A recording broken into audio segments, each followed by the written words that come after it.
Hey guys, Rich from Richmond Gaming. Hope everyone is doing fantastically well. Joined once again by the world's only MCP influencer, Quinn Duggan. Quinn, how are you? I'm all right. So Quinn, we're going to take a look, aren't we, at the sort of dust has settled now on these new rules, all the updated cards and things. And we're really going to go through and take a look at who won, who lost, and, sort of see what the outcome is for all of the characters that both had direct changes, so they had changes to their card, but also there's some knock-on effects as well, isn't there, with certain characters who have had indirect buffs based on some restrictions that have been put on other characters. And then we've also got a whole bunch of characters that we never ranked the first time round when we did these because they just weren't available to us at that time. So we'll go through each character in turn. We're going to start off with the 24 characters that got a new card. We'll let you know what we ranked them last time round. We'll rank them again and we'll see whether they are higher up the list or further down the list. We'll then take a look at the Infinity Gems. We'll take a look at characters that have got Infinity Gems and if that changed their ranking at all. And then some other winners, other losers, and then as I say, we'll go into the characters that we haven't yet ranked. I'd like to thank the sponsor of the channel, Elysium Wargames. You can find them at elysiumwargames.com, link down in the description below, where you can find all of your favourite hobbying products, including, of course, Marvel Crisis Protocol at fantastic discounts. They also run a whole bunch of events, most of which, if they're Marvel Crisis Protocol related, you can expect to see me at as well. So Quinn, starting off the list then, we have got T'Challa himself, Black Panther. Now, I think we both ranked him as an A previously. Was I on that video? I don't know if you were actually, no. I think I started on the 5 threat video, didn't I? Oh, maybe you did, yeah, maybe you did. I ranked him an A, which I think is a fair spot for him to be at the time. But obviously, he's taken a bit of a hit in both his own card, but then also some of his other affiliated characters around him as well, hasn't he? So I think as overall, Wakandans are less potent than what he used to be. Do you still see him as an A tier, or do you think he moves? He definitely doesn't move up, but do you think he moves down at all?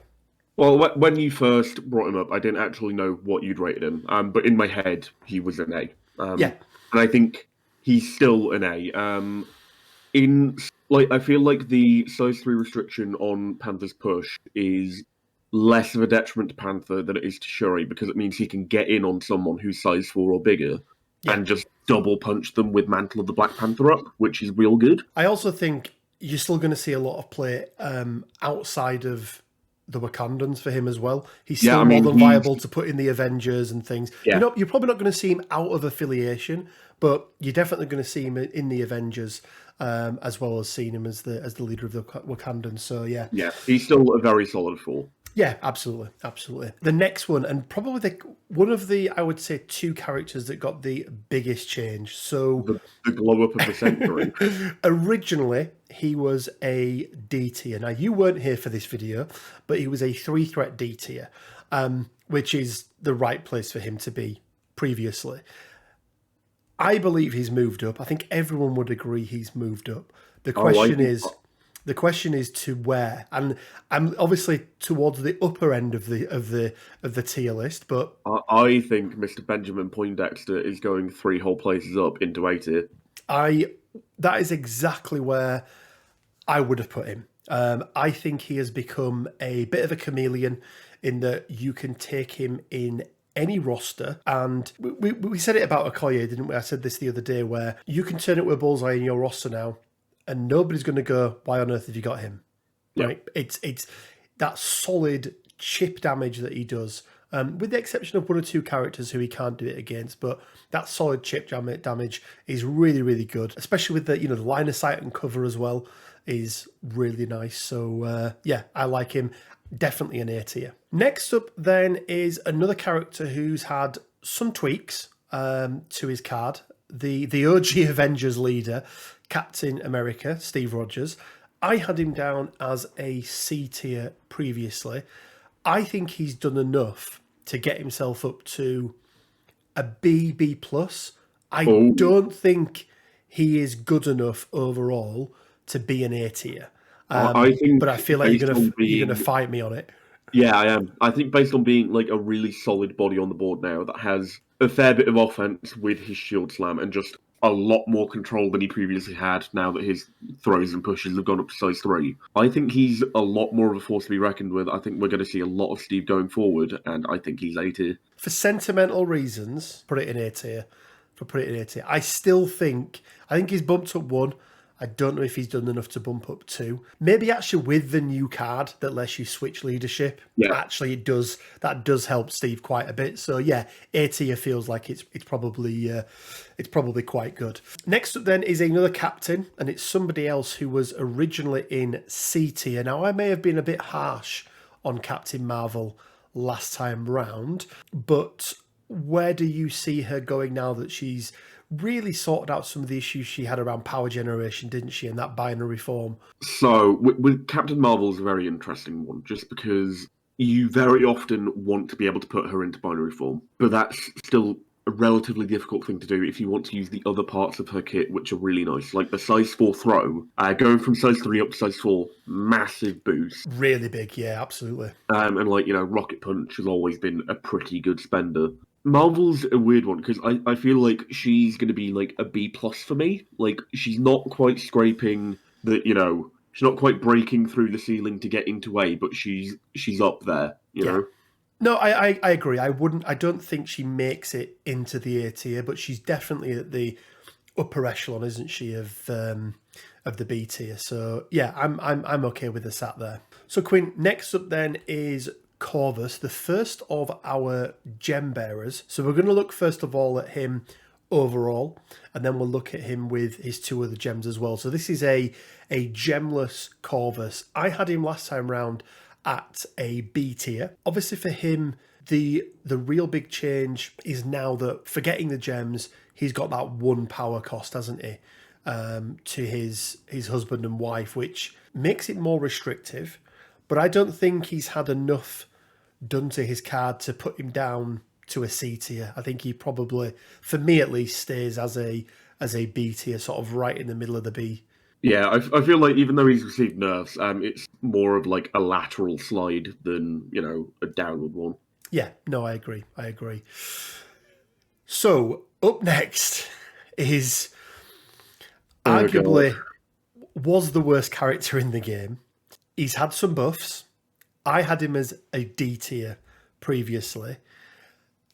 For me, he still suffers with power generation as an issue. Obviously, we're talking about Ebony Maw. His card has got better.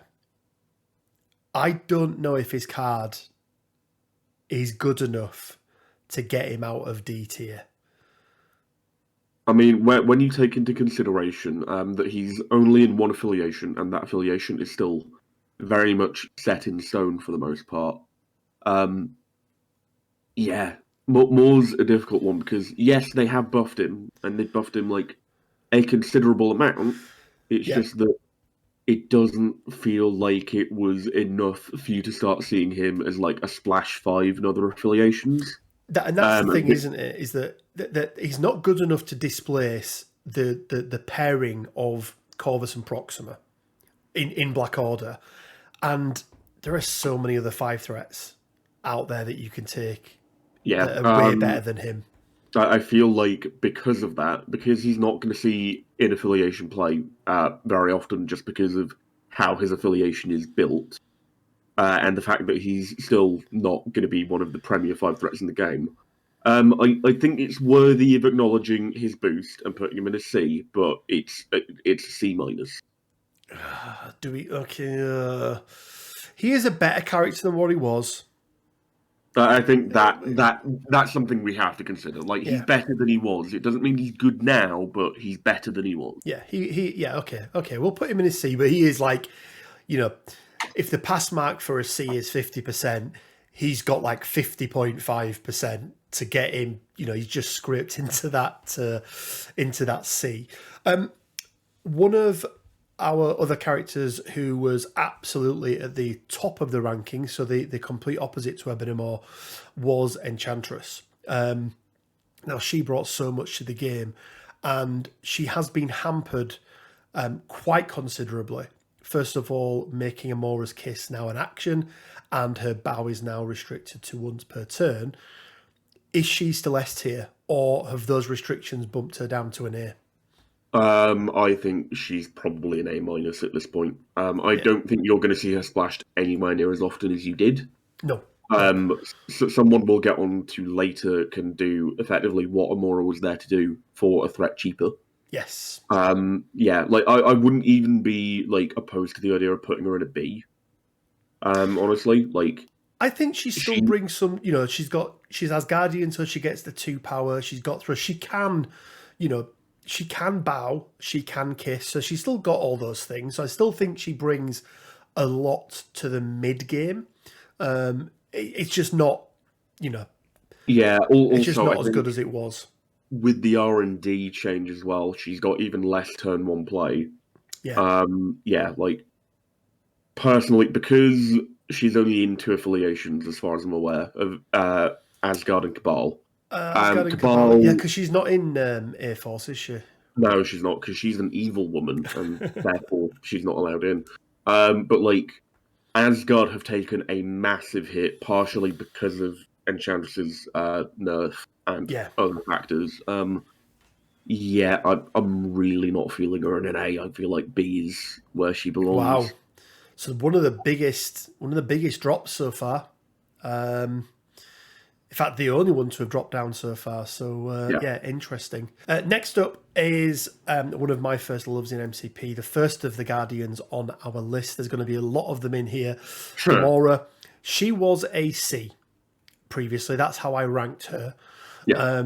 I don't think I was being harsh there. I think that was a fair ranking I for think, her. based on how squishy she previously was, yeah. Now, I still think they could have gone one step further. I think they could have given her an extra physical defense and it would have felt nice. I feel like physical defense shouldn't just be about how big, bulky and tanking you are, but it's, you know, your ability to, you know, parry blows and your agility and that kind of thing. But she's in a much better position. For me, she's done enough to go from a C to a B. I think you're going to see her in affiliation a lot.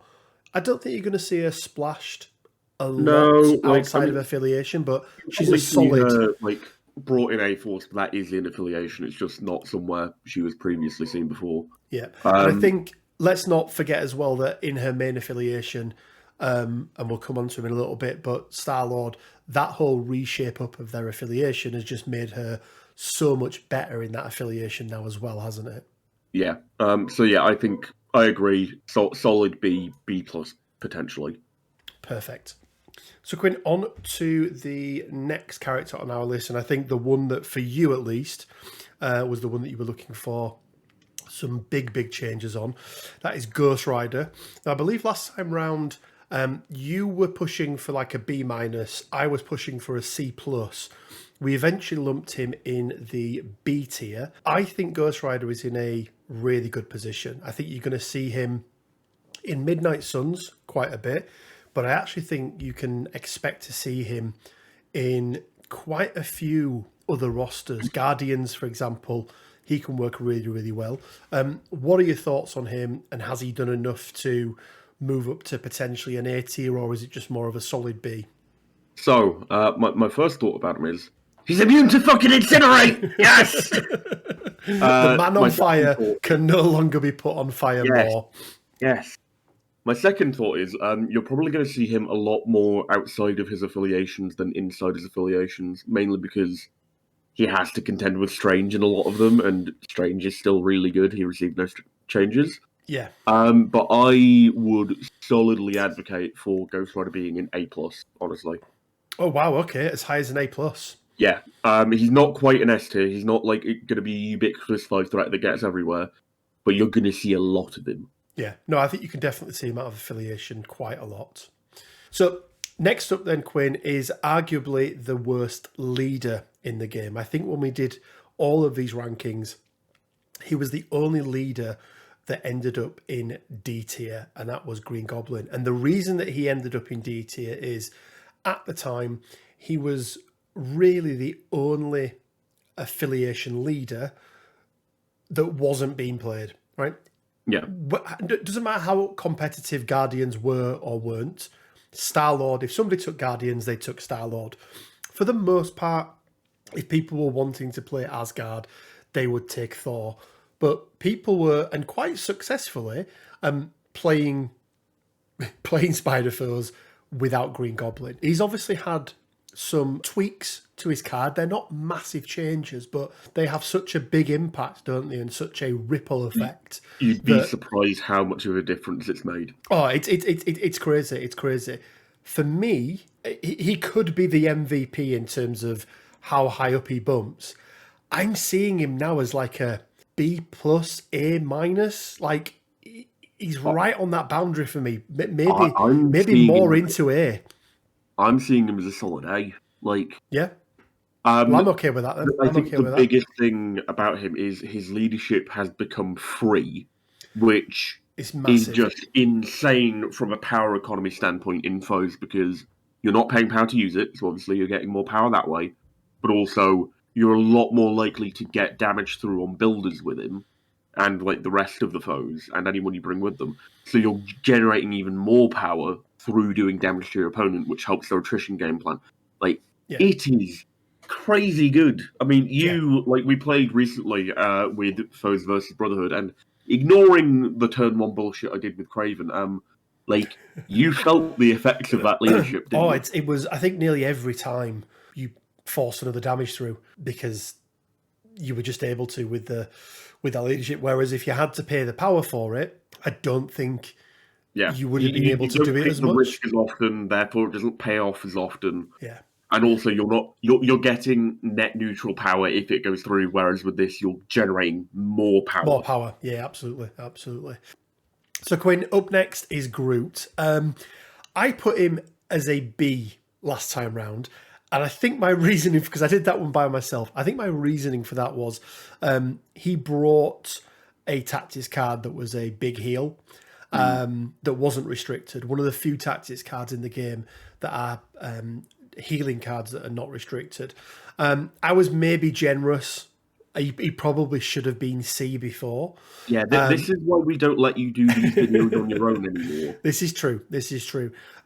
For me, with the changes he's had, again, that card still stacks, right? We Are Groot still brings some great healing for not a lot of power in terms of what it can do on the right scenario. Now his partnership with Rocket is even better. So he can't be used to, be thrown into Rocket anymore. His strike has gained an extra range. Yes, he's had some limitations in terms of how many times he can heal himself. It's now once per turn. But I think he probably, where I put him previously was probably too good. But I think he now sits in a solid B tier for me. I think he's B plus with in conjunction with Rocket. Yeah, I think by himself he's a B.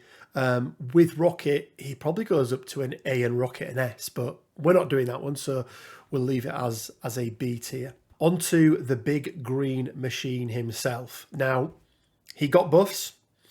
He then had to be dialed back ever so slightly, and that was done in two ways, wasn't it? Gamma Launch was now restricted to only being played on his turn, or during his activation, which probably means that card has now gone.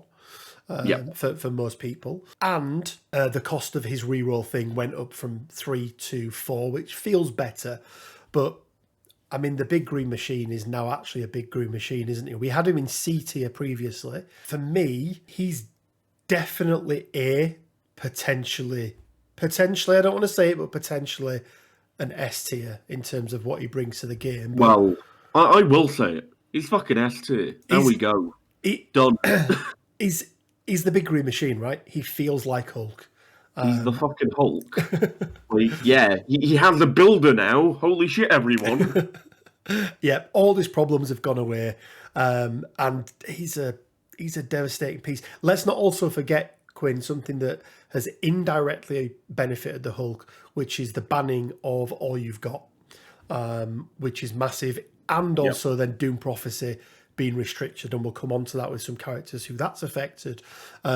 So he had some direct buffs, but then those around him have actually made him stronger as well, hasn't he? In terms of size restrictions on pushes and throws, Doom Prophecy, all you've got. So Hulk is in a really, really good spot at the moment. Quinn, on to another one of the Corbox characters, Iron Man. Now, I'm going to say that Iron Man has had a number of buffs. People felt like his card should have been a lot better than what it was, or than what it is now even. But I think he's had some other buffs in the form of Helios Laser Bombardment, which is a really nice card, but also now Ricochet Blast as well. I think he is now, for me, a solid B tier. I think you can take him out of affiliation. You can splash him very, very easily because of that Helios. So what are your thoughts? So Iron Man himself only received a minute change on his actual character card. That being Friday AI going down from 3 power to 2. Yeah. This is absolutely insane with Steve, who we've already established is a lot better than he was. It's true. I mean, I'm going to say it. I'm going to say Iron Man's A tier. Really? Yeah. Like, him with Steve, turn 1, 6 dice energy shot into someone for 3 threat is mental. Go on. I'll let you have him. I'll let you have him. I will let you have him. So, on to Kingpin next then, Quinn. So another one of our leaders. I had him down as a solid A previously. And the majority of that was really what he brings in terms of his entire affiliation. They're a super strong affiliation. They've had some buffs overall as an affiliation. I think there are some tactics cards that have come out that are really nice. There's potentially another character on this list in the form of Gambit, who's a great addition. He's now got a 2 threat in his affiliation as well. I don't think he goes to an S tier. I think if you're going to be an S tier, you've got to see yourself splashed outside of affiliation. You've got to be bringing something really, really good outside of that. But for me, he stays as a solid A tier for the list. Yeah, I think definitely. Obviously, Hail to the King going down to size 3 restriction isn't great in the world of Hulks and Dormammus and whoever else. But Bullseye being a 2 threat in affiliation enables so much for Kingpin. The S can now have a 9 threat core that's all affiliated. That's absolutely incredible. CS have had some really big boons, not only in form of Bullseye, but also, Goblin's better and might actually be considered now. You could actually play Goblin in CS now, absolutely. And then, as I say, there's the new 20 threat tactics card on the F map, I think it is. Crisis card. The crisis card, even, there we go. On the F map, which I think is really nice for Cabal. You then got tactics cards. Is it the Indomitable card that stops you from being thrown or pushed? Yep. So making them even harder to get off a point potentially. So yeah, I think he's in a good spot, as is Criminal Syndicate as a whole. So Quinn, on to one of the absolute banes of my life, being a Brotherhood player. I hated her. She was way too overpowered. She was an S tier. She's had a number of nerfs, hasn't she, in terms of extra triggers needed and timing and that sort of thing. Because it really was her Braid Bash. Without that, she was just a good, solid A, B, 4 threat, wasn't she? Because Braid Bash has been changed so much, because that stupid mechanic now isn't in the game anymore, what does that do for Medusa in terms of when we're going to see her played? Obviously, she's still going to be in Air Force a lot. She's still going to be in Humans a lot, but are we going to see her splashed around in almost every roster like we were previously? So obviously the flurry changes are really big. I would say that the push change is actually a sideways change rather than an up or down change. Being able to trigger it without damage is nice against certain characters. I think at present Medusa is probably not going to be splashed very often. I think people are still going to test with her, see whether she's still worth it out of affiliation. But I think we're probably going to see her as a solid B+ type character. I that's where I was leaning towards was sort of in that B category, because I think she she's a bit like Enchantress and a bit like Gamora in that she's going to do really well in her affiliation, but you're probably not going to see much play with them outside of that, are you? Yeah. On to the big-headed freak that everybody loves, apart from Quinn. Grumble, grumble, grumble. Murdoch. He was obviously an S tier previously. He's had some changes to his card, both good and bad. They retconned the modified dice step, didn't they? As they've done kind of across the board with any of the characters that they've changed. So you now get to pay the power at the point that we always thought you got to pay the power, which is during that modified dice step, which is a good thing. But he's lost a little bit in terms of his bow, hasn't he? Being able to move people. Now it's limited to once per turn.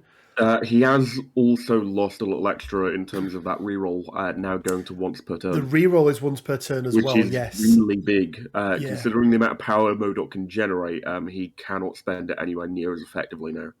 So have these nerfs done enough to pull him out of that S tier? Because for me, he was like not only S tier, but he was like upper echelon, wasn't he? If we had an S plus, that's where he would have been.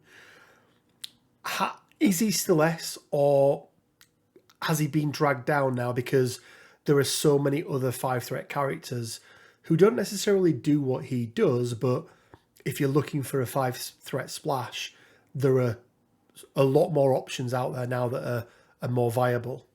Yeah. So I think towards the end of like the period of the game before these changes, we were seeing a decrease in Modok play for a number of reasons. At present, I think he's definitely no longer an S tier. I would probably say he's an A- B+ type character now. You're going to see he's kind of in the same vein as Enchantress, Medusa, Gamora. You're going to see him in affiliation. You're not really going to see him splashed very often, I don't think, anymore. No, I think I still think in affiliation he's still a powerhouse. If he's on the board, you need a plan for him.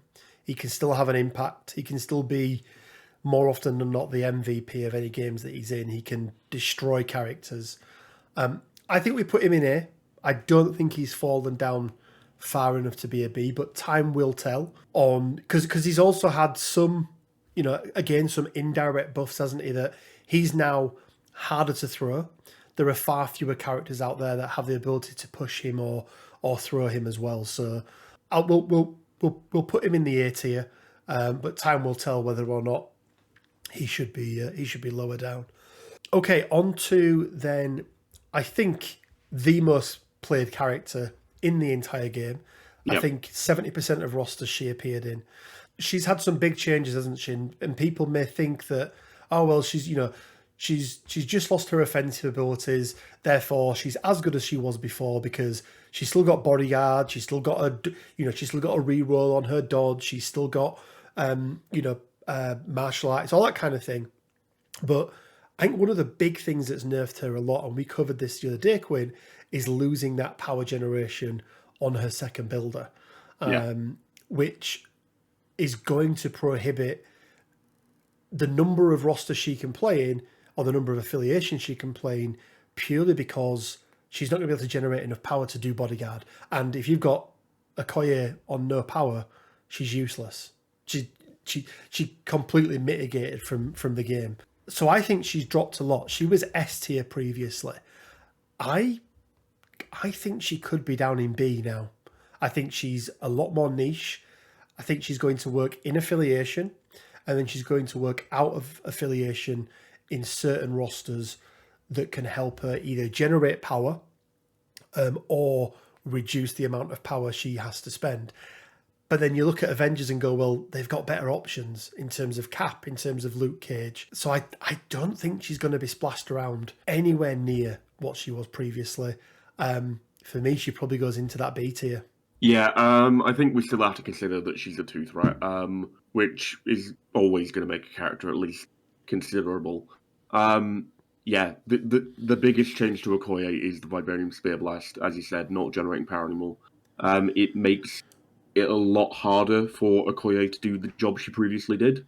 And I think because of that, she's probably going to slide down into, I would say, a B minus, potentially a C. It's Oh, a wow, very, that very low. far. It's a very far fall from grace. I still think she can do a job. I just think she's going to be. I think in the right list, in the right roster, with the right affiliation, she will be as good as she was before. It's just that she's not going to be a splash, into any affiliation now. So let's keep her in B. She's not. She's bringing more value than ever anymore, right? And as you say, let's not forget she is a 2-threat character as well. So there is inherent value in just that, in that side of it as well, isn't there? So on to Proxima Midnight next, then, mate. And she was at C tier previously. Now remember, this is Proxima kind of by herself, but we are considering the whole packages as well. She had some minor changes to her card, didn't she? She gained that power cost on husband and wife. It's probably worth mentioning as well that is now, because of the power cost, it does mean that characters who can stop you using superpowers, which I think at the moment is only Ebony Maw and Scarlet Witch with Shush and No More Mutants, it is affected now. So coming up against the Scarlet Witch, they are going to be able to stop you from doing that. But I don't really think she's changed that much. No. Where did you have her previously? I had her in C. I think, by herself, she's a C. I think personally, like if I was rating it, I would have had her in a B from the off, maybe Okay. a B minus. Being a long mover with like the spear throw teleport and the invulnerable, she actually gets splashed. Well, she did get splashed, probably more than like Corvus actually did. Usually, you would see her and Corvus together as a package if they were splashed, but you far more frequently find her splashed on her own rather than Corvus splashed on his own. Oh, really? Okay. No, I've seen it the other way, where you saw Corvus splash by himself without Proxima. But so what are we saying then? Is she C or B? Where do we think she sits? I'd vote for B personally. Okay. Well, I'll let you. I vetoed a couple, so yeah, I'll let you have that one. Right, on to my boy, the trash panda himself, Rocket Raccoon. I had him as an A tier previously, and I did not think he needed anything doing with his card. I thought he was fine. I thought he was going to be better because Star-Lord got changed, and I was like, brilliant! I can play Guardians again, and I can give him a winging it token every turn, and the world's going to be nice, and Rocket will be amazing. And then they made Rocket even more amazing. So I had him as an A. I think he's an S. I think you can see him in affiliation. So let me fight Rocket's cause. In affiliation, 100%, right? He's part of that core. Yeah. You're going to see him splashed a lot as a 2-threat option. I think that's true, but I still don't think he's S tier. Okay. I think I'll allow you an A+. I'm not letting him get into the S echelons. You're not letting him go into the S tier. Like, combined with Groot, he is very, very good, but A+ is where I want to see him kept. Like, he's a good 2, but he's not an Okoye level 2. I think if we were going to do these again one time, maybe we do. I think if you were to partner Groot and Rocket together as a 5-threat, it'd be interesting to see how they compare to some of the other 5 threats. Probably end up dragging the 2 of them up to an A+. I still don't think they end up as S tier. No? Okay. On to Shuri next, and one of the characters I think that was definitely overpowered. We saw her splashed a lot. I had her as an A. Personally, I've never been a fan. I just don't like the play style that she brought to the game. But that doesn't, just because of I don't enjoy something doesn't mean that it's not effective and it isn't good. She's had some big restrictions put on her. Again, a bit like MODOK, she's got back when rerolls can be used. But I think you were bringing her for control. The number of characters she can now control has been mitigated quite significantly. And we also have to take into consideration that the characters that she was controlling and that you wanted to bring her along for tended to be those bigger characters, didn't they? You know, she made a meal of Black Dwarf and just made sure that he was out of the game completely. You could do the same to a Dormammu.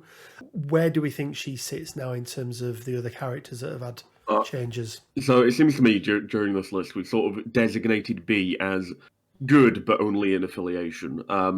I think that's probably where Shuri belongs. I think she'll still see play in A Force in Wakanda. I think you'll see her splashed a lot less frequently, though. Yeah, absolutely. I think that's probably the right spot for her. On to the next of our Guardians. Now, I ranked him as a C before. Not quite as bad as Green Goblin in terms of leaders, but his leadership ability was just unusable, absolutely unusable in most cases. Star-Lord. Now, he actually brings, as an individual character, I've always liked him. He's one of the few characters in the game that can dish out multiple conditions in a single attack. Winging it is now very, very viable. I think we could see over the next 6 months Sam Spam potentially being displaced by a sort of Guardians spam list. I think they're, but more of an attrition style, right? More of a overwhelm attrition style rather than. I think we may see Guardians rise up and potentially rival Sam. I don't think they will overtake him just because Sam's still fucking ludicrous. Yeah, Sam is still pretty good. Good. So personally with Star-Lord, he's received no changes apart from leadership change, which is a really, really nice change. Oh no, he has. He has. He now has hit and run. Oh yeah, of course. He's now got really hit and run, good, which is really nice. You can tell I'm an absolutely brilliant mastermind Guardians player. Yeah, like he's got some decent buffs. I still am not the biggest fan of Star-Lord's personal kit. So sometimes he pops off, sometimes he doesn't. Like it's kind of true of most 3 threats. What you bring him for is that leadership, and that leadership is really good now. But I think once again he falls into that B category of really good in their affiliation, unlikely to be splashed. But I will give him a B plus for that leadership. Yeah, he's never getting played out of affiliation, I don't think. I think plus sides are he's now got a very good affiliation. The fact that you can use those tokens on anything is really nice. I like him as a character. He suffered when drop-off was taken away. Absolutely. I'd love to have seen him have some form of drop-off, but I think hit and run thematically is really nice. I was arguing for an A-, but I'm okay with a B+. You're not going to see him out of affiliation. I think he's got a very strong leadership now. He's also had other characters around him have been buffed up as well, which is always good. And his leadership only enhances those buffs that the character's got as well. So yeah, I'm happy to see him as a B tier. Yeah, definitely. So next up then is Ultron, who for a long time was a core character for a lot of people, wasn't he, Quinn? When, again, going back to the Star-Lord days when drop-off was a thing and that kind of stuff, but he just didn't really have a home, did he? You were not taking him out of affiliation, and for 4 threat, there were so many other better choices in affiliation in Cabal for him. He was D, or I had him down as a D tier.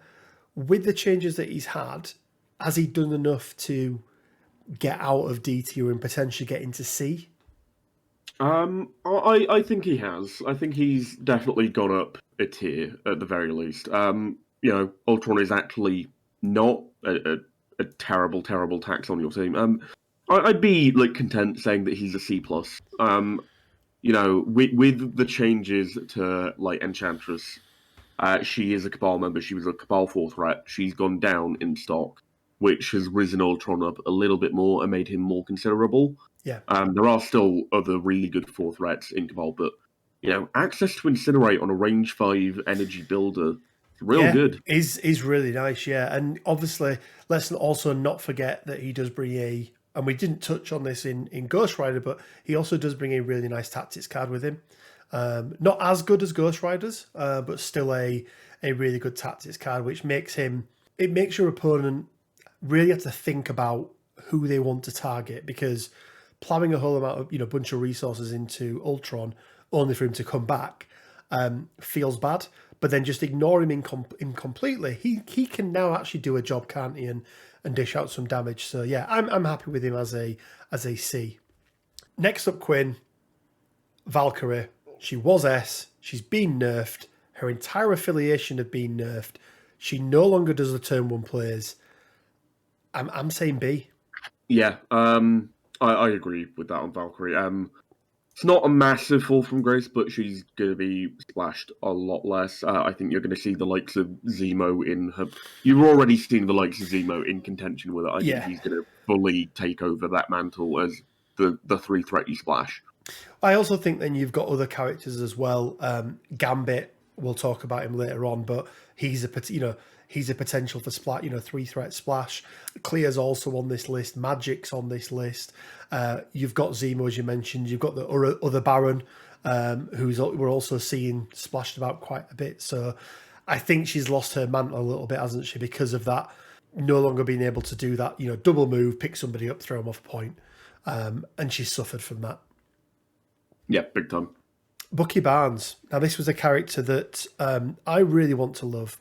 I love him as a character. I really wanted him to be part of my Guardian squad. I originally put him in the D category. Do you think the very minor changes that he's received are good enough to bump him up at all? But Bucky's still real bad. Yeah, I don't know.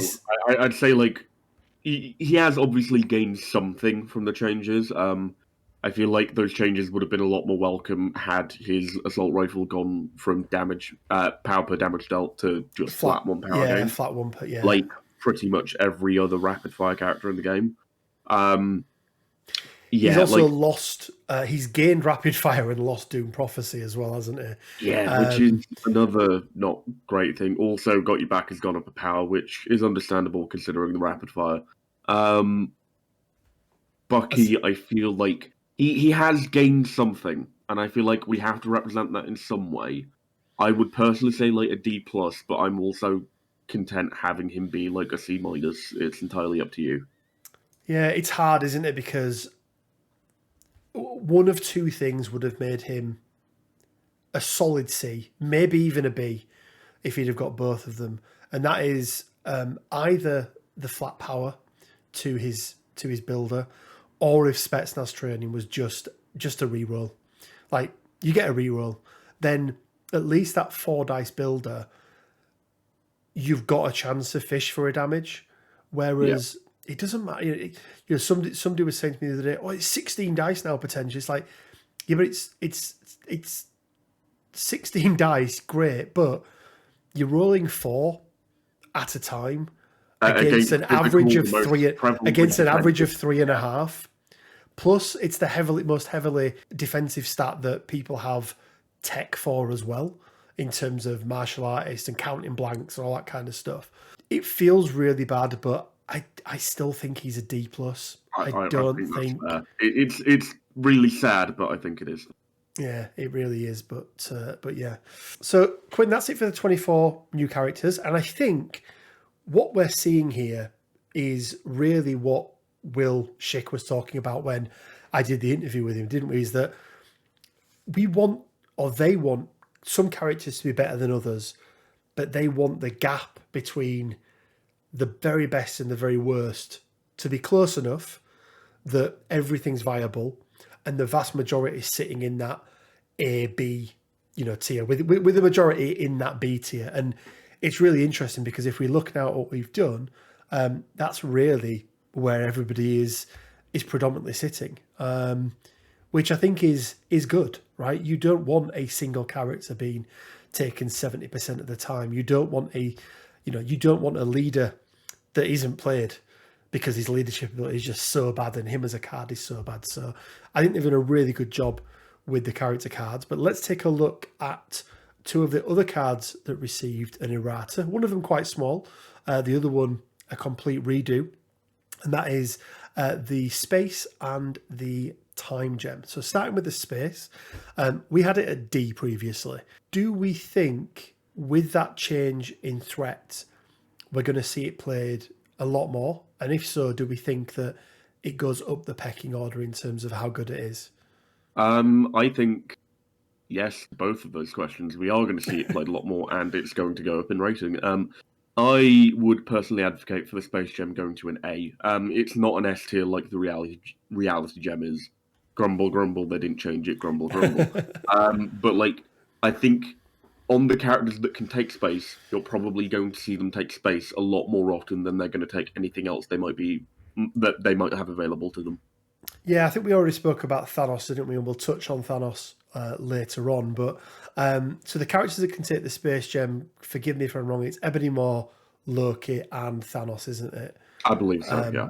And I do think that now you're probably going to see, because I think the other two, are they mined on Ebony Maw and Loki? They are. Yes. Yeah. So I think now space is probably better than mind, because being able to move your own characters out of activation is very strong. Or even being able to move yourself, or even being able to move yourself. Yeah, like, being able to just really like strong. pop a Loki into strike range and just I am a god, 2 strikes and someone. You've got quite good chances of actually just killing them. Yeah. So let's pop that into A tier then. Now, time, we originally had it as B, but it feels like that old ranking, that old rating for it is irrelevant now because it's a completely different card. So the time gem used to give you another activation. It now allows you to reroll. Another action. Sorry, activation. Not activation. Thing. Terrifying thing. Another action. Oh my god, that would have been crazy. Could you imagine? That would have been a bit mental.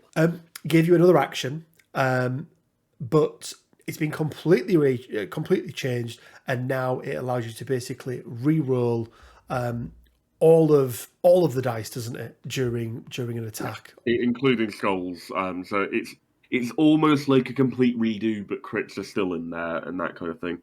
I'm not super fond of the time gem. I think you'll see it on one character in particular. You did just mouse over him. Yeah, I did just mouse over him. Yeah. Spoilers, Rich. Spoilers. I know. But I think obviously you're going to see it a lot less prevalent, like often on Thanos, because you can't do that 9-point Thanos, reality time, beat the crap out of everyone. I think you might see it on one character. There might be some Thanos builds in the future that use it, but I think it's probably gone down to a C, maybe a C minus. It's nice and it's a lot more thematic. Yeah, I was thinking B, but yeah, I'm okay with it being a C. I am okay. I do think it's definitely gone down overall from where it was previously. Obviously, it's entirely different, so it's kind of hard to gauge that. But let's be honest. I feel like it's probably it was only ever used by one character previously as well, wasn't it? Like you never took it on Corvus, you never took it on Strange. Sorry, just as a caveat, guys, when we're saying never took, that's by anything else. These are just mine and Quinn's opinions, right? If you took the time gem on Strange and you loved it, guys, all power to you, right? This game is all about taking whatever you want and enjoying the game. But just in our opinion, the soul gem was a better choice than the time gem, and the reality was a better choice on Corvus. So just to, I played the time gem a lot on Thanos. It was part of my big build. But yeah, not a fan of it as much now. Definitely more thematic. More thematic, and probably reduces how good Thanos is, but we'll get onto that. But I do feel like the Space Gem kind of gives Thanos back some of what the time gem took away, in that more often than not, that first action you're going to take with Thanos was probably going to be a move, but again, we'll get onto him. So Quinn, yes, we've got new gems, but there's a ripple effect now, isn't there, because of the way in which gems are working moving forward. So what we've done is we've taken all of the characters that we had previously who could have gems, and we're going to take a look at them, see if there's been any effect, if it's not affected them whatsoever, and see where they rank against where they were previously as well. So starting off with Corvus then, who can take 2 gems. He can take the reality and he can take the time. We've ranked Corvus as a B tier by himself, which is what we did last time. So he said that his changes didn't have much of an effect. We had him as an S tier with the reality gem. Is he still S tier with the gem? Because he's still scary, and I don't feel like the changes to how gems work are really going to change how you play Corvus. Because I think if you want to play Corvus, you take him with the gem. I think that's true. So, Corvus with the gem, I still think is an S tier. There are a bunch of things that have changed regarding it. Obviously, you have to staple onto him, which I think most people will end up doing. Yeah. But also, you know, all you got has been banned, which, you know, a lot of people did use all you got with Corvus to get like an extra round out of him effectively. Which, you know, I'm not really a Black Order player. I can't really say how much that impacts everything. But I think from the standpoint of a splash character, he's still pretty much as he was. Like, there's no discernible difference, really. I don't think it's had much of an impact on him whatsoever. And I actually think for Brotherhood players, freeing up those character card slots that they were using for gems, and then the extra 2 tactics card slots, they're probably in a better position than they were previously.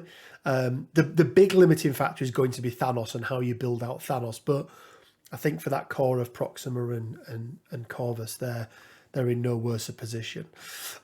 So we've then got Corvus with the time gem. Now I think previously I ranked him as a C. I actually put him a rank below with the old time gem, but again, it's almost an irrelevant conversation now. So where do we think, first of all, is there a place that you think you would take the time gem over the reality gem? Bearing in mind, he has to pay the power to use it as well. Yeah. I don't foresee a world where I would ever.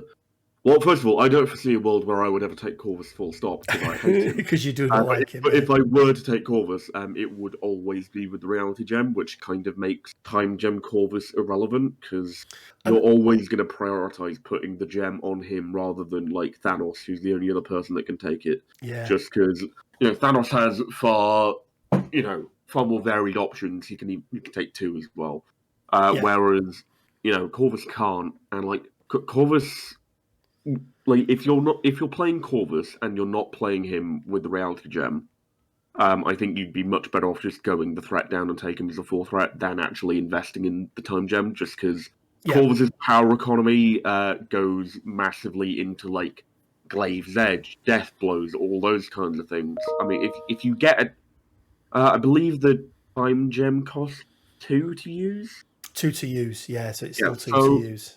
You get like a 9 power Corvus, you can do the whole, 3 power Glaive's Edge, 4 power Death Blow, 2 power Time Gem at the end of it if you want to redo everything, which is cool and all, but like for effectively cheaper, you get a passive benefit that helps you not only in killing people, but also in surviving, which the Time Gem doesn't do, and also in scenario, which the Time Gem doesn't do. Like Time Gem Corvus is just not worth taking, I don't think, ever. I think he's probably a D. Yeah, I agree wholeheartedly. Doctor Strange, and obviously he's a gem bearer. Now, we haven't put Doctor Strange as a character in here, but let's take a moment to talk about defenders, because they're not in a great position at the moment, are they? That's a nice way of saying it. They've lost their big turn 1 play, as me and Quinn, we covered in detail on the weekly show last week. Let's forget that side of it. Let's just look at Doctor Strange with the gems, because that's the big thing. Now, we had Doctor Strange with the Soul Gem previously it was either an A or an S tier, I want to say. And then we had him with the Time Gem as, I think it was a B tier. Where do you think with the Soul Gem now that it has to come stapled on him? Do you think that hinders him? Do you think it helps him? Do you think you're just not going to see play with gems on Strange anymore? So I think obviously it's a massive hindrance because it really, really punishes the dual affiliation with Midnight Suns and Defenders because you don't get the choice. Yeah. Midnight Suns are a very tall faction. they find it difficult to squeeze in that extra threat. I found. Usually I don't typically run it in any of my lists. It might start seeing play a little bit more just because of the changes to R&D. But yeah, Strange with any gem, I think, has definitely come down in value because of pentagrams. The main reason you brought a gem on Strange was because it gave you the extra power you needed to do the pentagram turn one. Now that's no longer a possibility.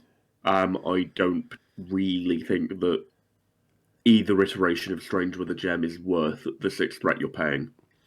I still don't mind the Soldier on him because, yes, you lose that turn one play, but he has a lot to spend, does Strange, and having that bubble around him, having that aura around him that just soaks up that additional power.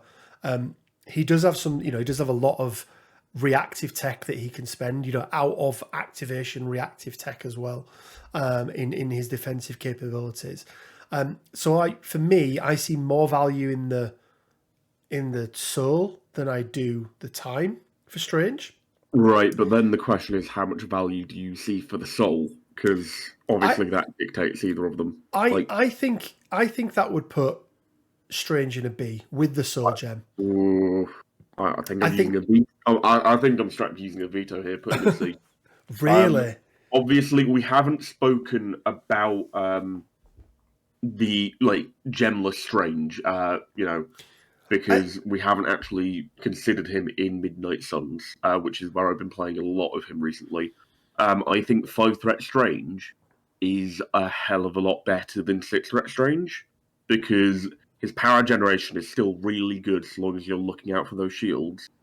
You do have to be a little bit more careful about when you choose to hog Authority Wisdom and stuff like that.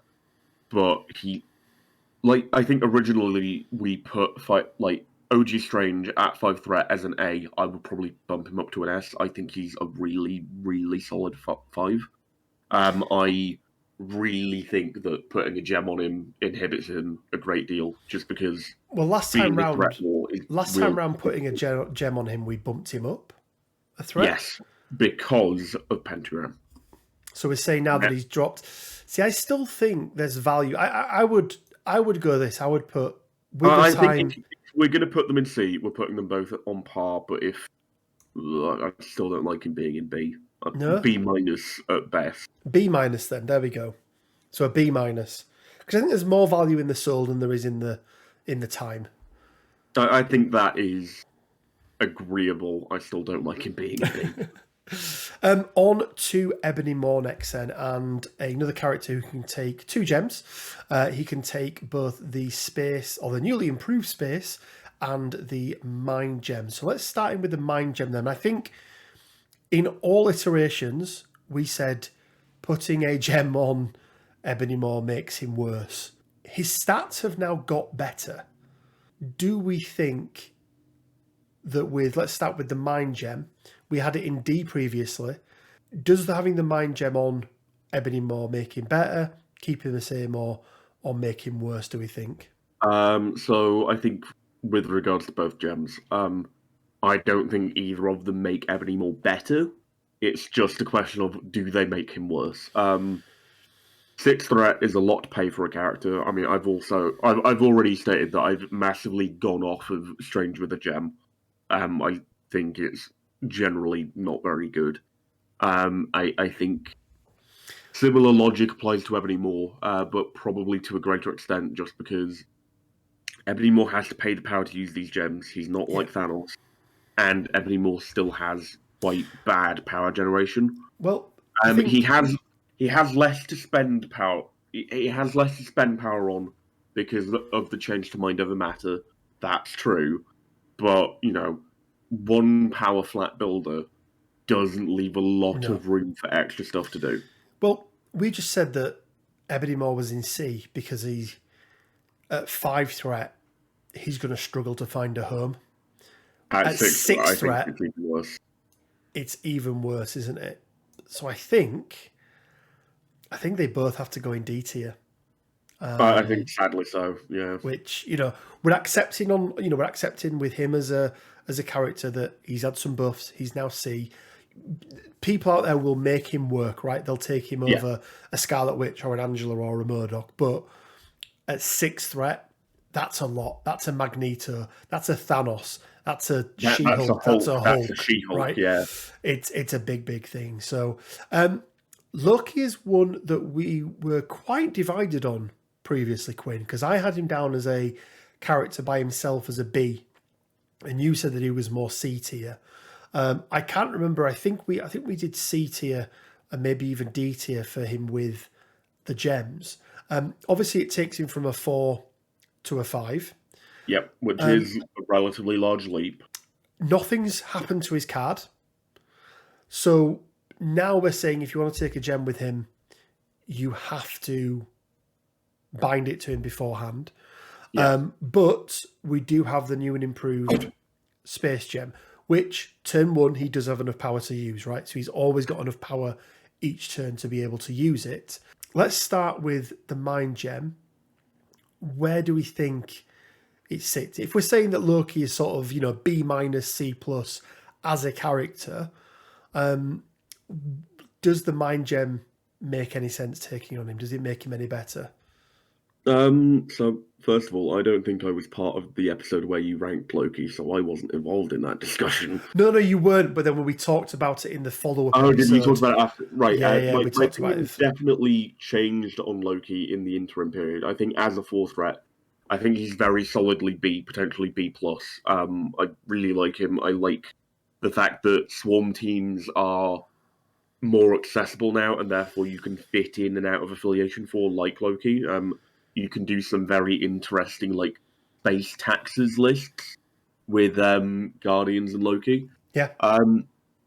But Loki with a gem kind of sort of encapsulates my entire issue with gems in this game, in that you're making a character cost a threat more, and you're giving them a superpower and an extra power every round, but you're not doing anything to change any of their base stats. Yeah. So you have a 5 threat in the form of Loki with the gems, who, he has defensive tricks and stuff like that, which is cool, but he's still, got the same defense values and the same stamina values as he had as a 4 threat, and there typically is quite a large leap between 4 and 5 in terms of survivability. Absolutely, yeah.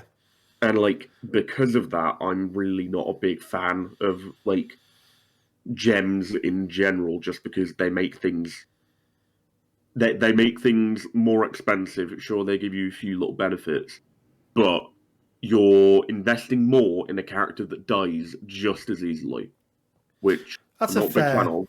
That's a fair point. So you're hovering between C and D. I don't think I go that far. I'd probably say a C plus for the Mind Gem and a B minus for the Space Gem. Yeah, I'm okay with that. With the caveat that I generally am not a big fan of gems. Yeah, I am okay with that. Let me just look at where we put Ronan. Ronan with the power gem. Anyone with the power gem is so fucking bad. Yeah, it's not good, is it? So Quinn, on to Ronan next then, and we both had him as a C tier with the gem, but obviously that was when he could choose whether he wanted to take it or not. And actually, Power Gem I'm not a massive fan of, but at least previously, the 2 characters other than Thanos that could take it were in affiliation together. So if you needed an extra threat, you could use it and give it to them. But now you have to pre-select that. So he's 4 threat without it. He's 5 threat with it. It unlocks more of his abilities earlier on. He gets to judge people turn 1, but it's still not great, is it? Yeah. I just went off on a rant about gems with Loki. The much the same applies to Ronan. There are certain lists where you take Power Gem Ronan and he does some silly stuff turn 1. But I think that's very niche case and also isn't in Guardians, which is one of his 2 affiliations. Yeah. Guardians can fit a 5 threat in. This is true. But the 5 threat they're going to fit in is probably It's no, probably Angela not her. or even Ghost Rider. Yeah, there we go. That's the one I'm thinking. I'm thinking Ghost Rider goes in there. Yeah, I think Ronan with a gem is really bad unless you have very, very specific plays in mind. I think there are definitely instances where you can take it. And because of that, and only because of that reason, I think he can go in a C. If D is, in our opinion, completely useless, at least there are some scenarios where you can take it. Yeah, I will agree to a C minus just because I don't like gems. Star-Lord, gem, D. D. One of the greatest strengths of Star-Lord in this Brave New World is that he's a 3-threat leader with a good leadership in an affiliation that can swarm. Making him a 4-threat leader makes him terrible. Bad. Yes, absolutely. Quinn on to Thanos next then. And no changes to his card whatsoever, which I think was probably right. He felt like he was a balanced 6th threat. Actually, not that great a 6th threat, but it was when you put the gems on him that it really unlocked that potential. Now a lot more restrictive in that you're going to need to choose the gems beforehand, but a lot of those gems have been brought down in cost. We spoke about it earlier that space and mind are probably what people are going to be taking on Thanos because they're 1 threat each, making him 8 threat in total, but he gets to use each of those abilities for free every turn, doesn't he? Yeah. It's very interesting that now you can no longer have a 9-threat Thanos. 9-threat Thanos was quite popular in a lot of lists. I very much liked him. Yeah, arseholes like Rich used to play 9-threat Thanos a lot. But yeah, as it stands, I think you're probably going to see less variation in what your Thanos is. People are going to figure out what the best combination of 2 gems is, and they're just going to run that. You're not going to have like a Thanos that's like a mind Thanos in Black Order, and then like a time reality Thanos in like Brotherhood or whatever. You're going to see a set version of Thanos once people figure him out, and that's all you're going to see. You're not going to see like different gems taken with him. You might see like the reality gems splashed in if people aren't taking Corvus, but that remains to be seen. I think we'll probably see him with, mind and space a lot, as he said, which gives him a lot of control, helps him be like, sort of a repositioning force on the battlefield in conjunction with his cosmic portal, which is really cool. Well, also hasn't been restricted as well, right? Whereas a lot of other portal things on other characters, the bows and that sort of thing have all been restricted. He can still do this both to allies and enemies as many times in a game as he wants, can't he? Still restricted to each person being able to be moved once, but he's a real control piece now, isn't he, I think? Yeah, very much so. He's a very tanky control piece that sort of sits in the middle of your board and, effectively shapes the fight around him, which I think is quite cool. I would probably put Gem Thanos as a B, potentially an A minus, just because you have a lot more flexibility with regards to where you can fit him in an affiliation, because he's only taking up 1 slot in your roster now. We had him as an S tier previously with the gems. We had him as a B without and an S with. And we didn't do a different rank for each gem. We just then ranked the gems. I think that whilst he's lost some flexibility, the point you just made there means that we could actually see more Thanos play than we ever did. Because you don't need to take a tactics card with him. So he's good from that side. And he's a scary piece to have in your roster. I don't quite think he's S, but I think he definitely gets an A tier. He's also benefited from some of the restrictions. He's also one of the few characters in the game now that doesn't have any restriction, does he, on his throw, or I believe his push either. I think his push is any size as well. I might be wrong on that one, but so I think he goes into the A tier. Yeah, I think I can be happy with him in A tier. I think previously we were probably too kind with Gemless Thanos being a B. He should have probably been a D. Gemless Thanos is probably the worst sixth threat in the game, bar like more with gems. Yeah. Well, like, I think he's had some outside benefits as well, right? All you've got can no longer be used on him as well, which, he was a character that would get it used on him quite a bit to take him off the board. So yeah, I'm okay with him being in an A. So Quinn, I want to then look at some other characters who didn't have any changes. They're not gem bearers, but I think there is now some either more value in them or there's less value in them because of other things that have happened in the game, whether that's new tactics cards, whether that's changes to or restrictions on pushes and throws and that sort of thing, or if just now they're part of an affiliation that's had a big boost. And the first three that I've sort of bundled together, we've got Amazing Spider-Man, we've got Angela, and we've got Black Cat. And we've seen a theme, haven't we, that turn one players are slowly becoming, or very quickly becoming, not a thing anymore. AMG do not want it. They do not want people to be able to use, 3 or 4 different things turn one, or even turn 0 in some cases, to be able to break the game for your opponent, or at least put them on the back foot so that it feels one-sided and like one player's having to claw back. And because of that, I think now the value of a medium base large move has gone up significantly.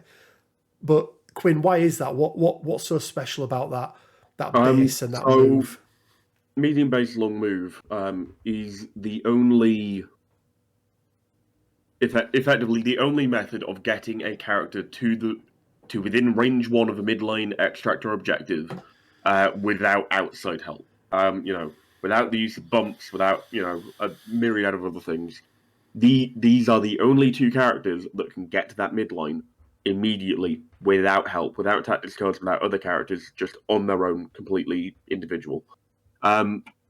Which means they can go to a hammer, pick it up, and then run away with it, which is really good because it means your opponent isn't getting to interact with one of your very important, objective holders. Yeah. No, it's very powerful, isn't it? And I think because of that, the stock or the value of Amazing Spider-Man and Angela. Now, Angela we saw splashed as a 5 threat in lots of places already. Amazing Spider-Man, not so much. We had Angela before as an S tier. For me, nothing has really changed. She's still up there as an S tier. Probably see her played even more now because she's got that extract capability. Would you agree that we keep her there?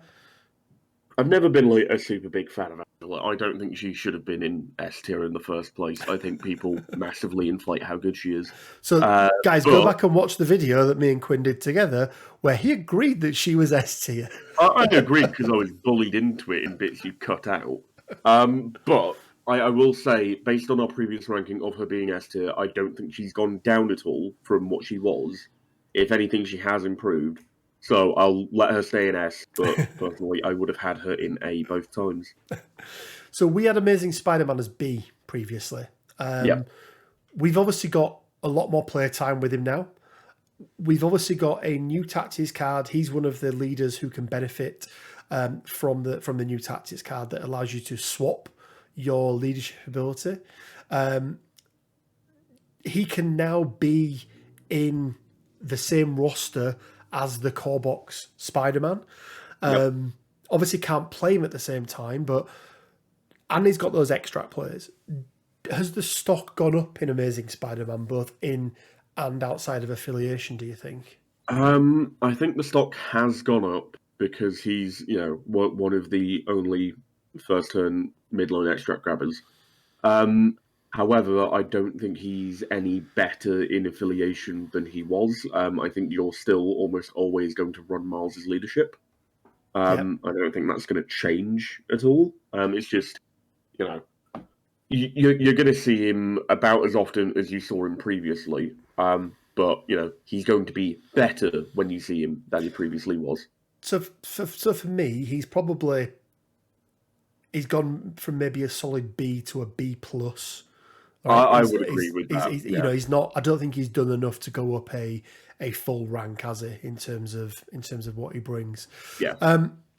Black Cat is in a very unique position now, in that she can steal an extract off you, and it doesn't cost an action. Yeah, it's a bit good.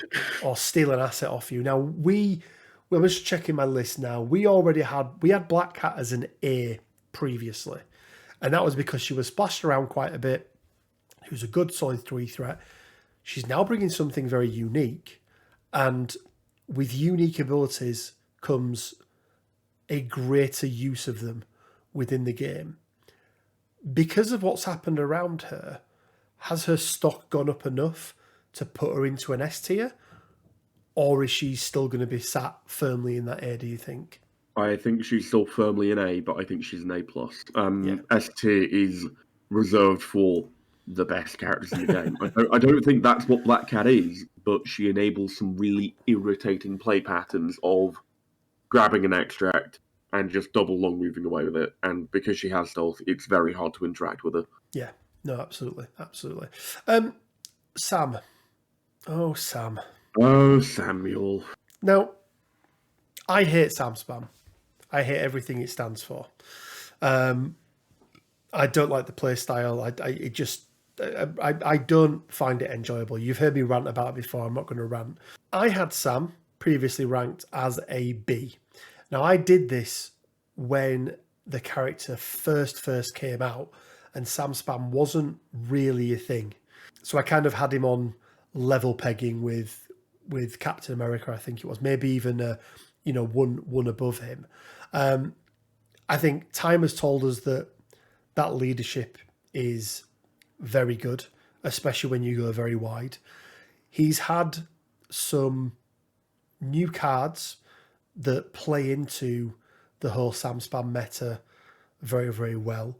He was one that I felt like needed a re-ranking based on not just the new changes, but also knowledge from when we last did it. Where would you see him sat now? I think Sam Spam as a list is very much so S tier.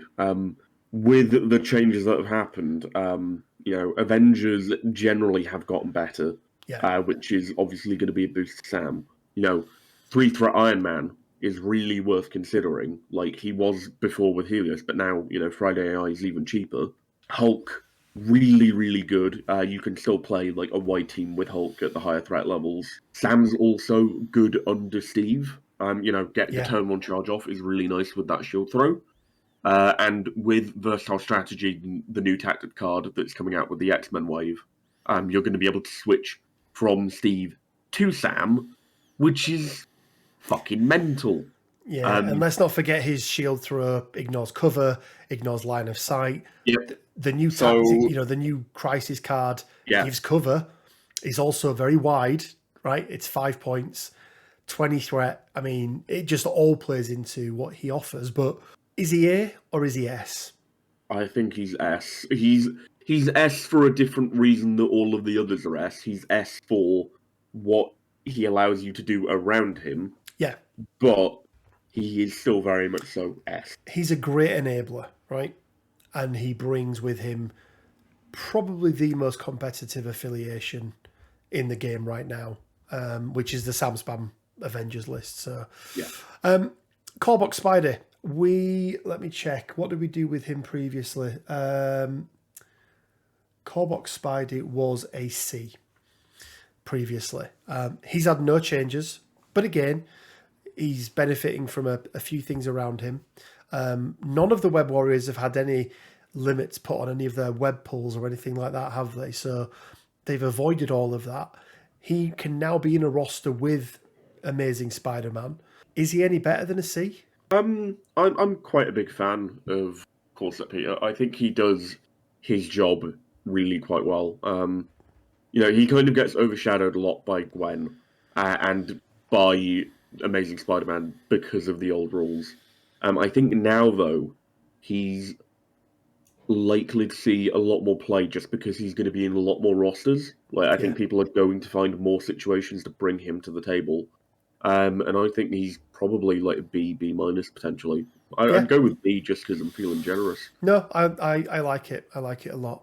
Quinn, another character who I think has been elevated somewhat by changes around him. His card hasn't changed, and that's the Corbox, or the only Doctor Octopus. We are going to get a new sculpt, but it'll remain the same character with shiny foil cards that we'll all want.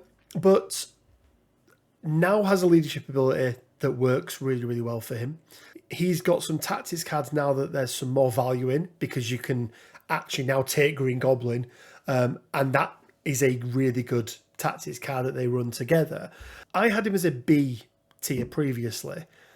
I think he could get pushed up a little bit. But what are your thoughts on Doc Ock? So Doc Ock, I really, really like in the new world. When I play foes, he's sort of either the first or second 3-threat I look to, because I'm always taking Goblin, and then it's Doc Ock and Mysterio I look at initially for my in-affiliation 3-threats. They're both really, really solid characters. Well-Laid Plans is an impeccable tactics card. Also, you're going to see a lot less research station because it's randomly grabbed, which means almost every game there are going to be important extracts that you want people to drop. Yeah. It's also feeding into the whole Spider-Foes theme of damage without opponent dice. So you've got your tricks and traps types things. You've got your trick or treat from Goblin. You've got I like to bring Bullseye and Rocket in with my foes because they do guaranteed damage, or they do booby traps type things. Well-Laid Plans feeds into that as well. They have a lot of really strong objective play with that and Sinister Traps. I think foes are going to be really prevalent, or at least I'm going to be playing them a lot because I really enjoy them. And I think Doc Ock probably gets sneaks into that A tier. I don't think you see him splashed very often, but I think with the changes to foes, he's going to be there a lot. Yeah, no, I agree. I think he brings a lot more value. He's definitely part of that core foes team. And that's his only affiliation at the moment, isn't it? Is Spider-Foes. So it probably will be for a long time. And yeah, probably not going to be elsewhere. Next up then is a couple of Guardians. First of all, we have Drax the Destroyer. Woo! I had Drax previously in a D tier. Oh, you fucking fool! And because I didn't like him, I'm not a massive fan now. However, with the new leadership from Star-Lord, I think there is a lot more value in him because you're able to fish for the triggers and things that he needs. He's obviously not had an upgrade to his card, but I think just overall, Guardians are a lot more viable. Yeah, I think Drax has always been good. It's just that Drax has only ever had Guardians as his one affiliation, which obviously dragged him down a great deal when Guardians weren't considered very good. Now, though, Guardians are genuinely a force to be reckoned with. I think now you're going to see him on the table a lot more, and Absolutely. You're going to be able to appreciate how effectively what his kit does and how well it works. Yep. Him in conjunction with Gamora, you can do some really, really scary things in the middle of the board with Guardians now. Absolutely. Well, and the tactics cards they've got, all of a sudden, okay, it's not quite as good as the Wakanda Forever or the Midnight Suns equivalent, but with a bit of RNG, you can get a free attack or generate some power or a move or all these sorts of things. So I'm willing to admit where I was wrong before. I probably should have had him in a C. I think with everything around him, he goes to a B. Solid, I would say B plus. A solid in-affiliation character. Another one that I want to address is Nebula. Because I shit on her previously. You terrible, terrible man. I had her as a D. What? So I wanted to put her in to rectify my previous mistakes. Admit when I'm wrong. I think she has all of the things that we've just said about Drax, about being elevated up in affiliation, but she's also a 2-threat, and she's also a 2-threat I can see being splashed. I put her in the same category as Groot and Bullseye in that she's a tier. Do you think I'm right? So even before all these changes, Nebula was a 2-threat that got splashed, depending on what you wanted your 2-threat to do. Nebula asked some very interesting questions of your opponent in terms of target priority, because obviously Nebula's really good at killing people, and important people at that, because they're on objectives. Yeah. However, she can't hold any objectives of her own. So it's a question of, do you want to protect your own stuff, but then be at a detriment because you're not attacking the Nebula players' important characters that have objectives? Or do you want to ignore her and go for the others and then just let her lay waste to a character? I think Nebula is really, really good. I don't think she's like S tier or anything like that. She's very solid for what she is. She's a 2-threat that's going to be splashed, much in the same vein as Bullseye. So I think A is where she belongs. Yeah, good. And that's why I put her in the list, because I wanted to rectify the mistake I'd made previously. I think last time round I got my head was in a space that, you know, a 2-threat sits on a back point or is a support, but you know can score VPs, that kind of thing. Because she can't. I saw it as a big detriment. But I think there are so many players now.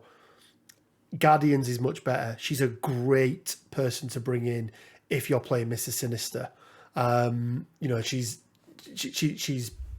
great to fill your roster out with. So yeah, I think A is a perfect spot for her.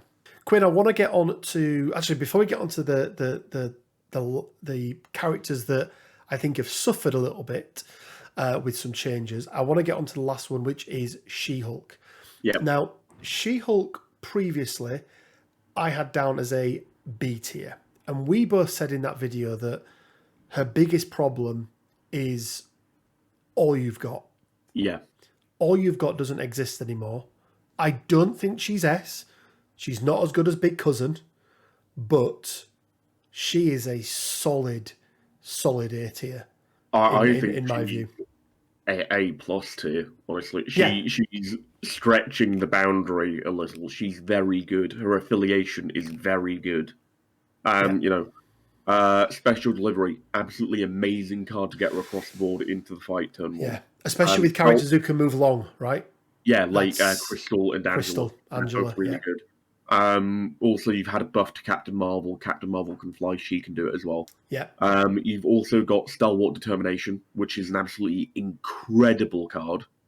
Being able to say no to throws and pushes for an entire round of a game can be backbreaking for certain affiliations. Well, and then and the new card that is Indomitable, which means that you can even get, you know, you can just say no even more as well. Yeah, exactly. If you so wish. Like, She-Hulk is loving the new world. Yeah, she is. It's really easy to have a fully affiliated A-Force squad, right?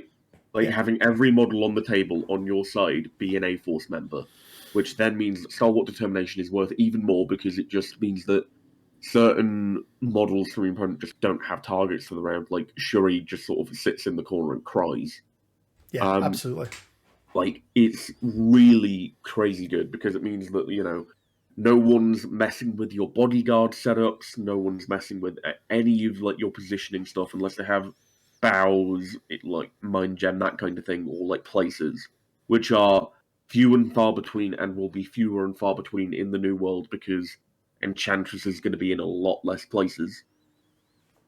Yeah. She-Hulk is real good. She is loving life at the moment. I think A plus solidly. Not quite S, but very good. No, I would agree with that. Yeah, solidly in that A tier, as you say, pushing that that oppression. And I think the future is bright for A Force. I think they're in a really good spot post the new rules. Going from somebody who is in a really good spot and as a leader hasn't had anything done to her card and yet has been elevated up. Let's look at somebody at the opposite end of the scale. Don't make me sad. Which is Thor. He's had no changes to any of his cards, or no changes to his card. He's had nerfs put onto his tactics cards, his affiliated tactics cards. His characters around him, being Valkyrie and Enchantress, have all had nerfs. He's not in a good spot, is it? Even though directly nothing's happened to him, and the whole of Asgard are not in a great spot at the moment. They're really lagging behind. Asgard. We had him as a B tier previously. As much as I hate to say it, I think he goes where his affiliation has gone, which is down in D tier. It's one that D. You're putting him in D. Yeah, I know it's harsh, but like, when are you ever going to see Thor on the table? When? You're not going to see him with Cap because Cap's taking Hulk. Cap's taking Hulk. I mean, there are Asgard players will want to take Thor. Asgard players will want to take Thor. So I think by my old rules, I don't think he's so bad that you will see more Asgard players not take him than do take him, which is the only reason that Green Goblin was in D tier previously and why Star-Lord got to be in C. Because even as bad as, in my opinion, Avengers are the new... Sorry, not Avengers. Asgard are the new... New Guardians. New Guardians, right? But you will still take Thor. And you always took Star-Lord. So I think because of that, he earns his C place at the very least. And he can pop off. His leadership is actually not bad. They've got some okay tactics cards. They've still got some okay in-affiliation characters. But I still think he's playable. You're just not going to see him a lot. I agree with that. I mainly wanted to put him in D for disappointment. I will acquiesce to a C so long as it's with the caveat that he is a C minus minus. Okay, right. He's a C minus minus. I've bundled 4 characters together, Quinn. 2 of them I want to talk about individually, and then I've used Mystique and Sin as just examples and representatives of a rapid fire world. But I want to talk about Carnage. Carnage was B tier previously in my old ranking. He probably should have been A, potentially S, when you take into account all you've got on Doom Prophecy. Carnage is now solidly a C minus. I think he still sees play in affiliation. He does. It's into very specific matchups. And he's obviously not going to have the impact he previously had. Yeah, 100%. So he'll be really good against a Sam Spam, for example, right? Yeah, exactly. Or like a Guardian Spam or a Sin Spam or something like that. I think you probably don't take him into Guardians just because of how terrible his... and all of those energy attacks. Yeah, it's like, oh, great, you're attacking me from range 4 away and you're doing like heaps of damage. This is great. Yeah. Yeah. And the reason for that, guys, is all you've got being banned and Doom Prophecy now moving to an Asgard only. And just to clarify, even if you play Carnage in Asgard, you have to be an Asgardian to use that card. So there's no way for Carnage to be able to use that anymore. I also want to talk about War Machine. Because whilst it's not the only thing that he brought to the game, he's very, very strong in Sam Spam without Doom Prophecy, without an All You've Got. It was definitely a play, wasn't it? It was. That you could do with him. On a beam attack as well, let's not forget that, which was pretty crazy. I'm just looking now at where we had him previously, and I had him as a B tier previously, as like a solid in affiliation character. That's pretty much where I still see him. So you don't think, as you were talking about him, I still think he's a B. He's still a solid in affiliation player. He's just lost a little bit of, that leeway that he previously had. I say I brought Mystique and I brought Sin just as two examples of rapid fire here, Quinn, because that was also a play, wasn't it? A Doom Prophecy and All You've Got with rapid fire. It could be, you could take out big characters, right? I've seen a Sin rapid fire into a She-Hulk, do a huge amount of damage into her. So I've used them two as the examples, just so we know where we are from previously, because they're both 3 threats. I had Sin as a B, and I had Mystique as an A. Do we think the loss of those cards have affected rapid fire people so much? I think it's sort of in a similar vein to War Machine, where they've lost options, which obviously makes them worse in some ways, but they haven't directly become worse. Carnage is a very different kettlefish, just because A, he's more of a threat investment, and B, he doesn't have a lot of the other things that these types of characters that use Doom Prophecy had. Like, Carnage is all in on offense. Like, he's got his cool little healing ability, that kind of thing, making more than 2 attacks in a round potentially, which is really cool. But with the loss of All You've Got and with the loss of Doom Prophecy, he had a niche that was really, really good. He now no longer has that niche of just being like an atom bomb, a murder ball. Whereas I think rapid fire characters are still going to see the same amount of play they saw before. There might be 1 or 2 that got taken because they were like 4 physical with rapid fire, like Agent Widow. But I think we saw less Agent Widow anyway. We weren't seeing much of her were we before, so yeah. Yeah, these characters, I think they're going to stay as they were. They're just, they've got less options. Cool. Excellent. So, guys, that is it for characters that we think have been affected in one way, shape, or another by the changes. Quinn, I want to then, we've got about, I think 8 or maybe even 10 characters to rank who we didn't rank previously. So I thought, well, as we're doing a ranking video, it makes sense to throw them in there as well. So starting off the list then, because we've got some Convocation to start off with, and then into the Hulkbuster Miss Marvel, and then into the X-Wave. So starting off then is Clea. Oh, joy. For me, we've had enough time now to play with and against. She brings some stuff to the table, but, she's a C. She's a C. She's not quite a D. She does stuff in affiliation. That's cool. That's where she's staying. Yeah. I don't really want to talk about Clea anymore because it makes me mad. Sticking with the Convocation, guys, then he's also part of other affiliations as well as Doctor Strange, Sorcerer Supreme, so the new version of Doctor Strange. Sometimes, guys, original is just better. And I think this is one of those cases, Quinn. Yeah, in Convocation, I think you will see him more than Old Strange, just because Convocation have a better way of supporting what he does. They do. Yeah, they do. He's not necessarily a bad character, it's just that in comparison to the original Doctor Strange, he does pale quite considerably, in my opinion. So I would put him in probably a B minus. Yeah, I was going to say, because, the A category is sort of splash characters, isn't it, a little bit, right? Out of affiliation. I think he's going to be played in affiliation, but that's about it. Somebody who is definitely played out of affiliation. I think that's where he goes, right?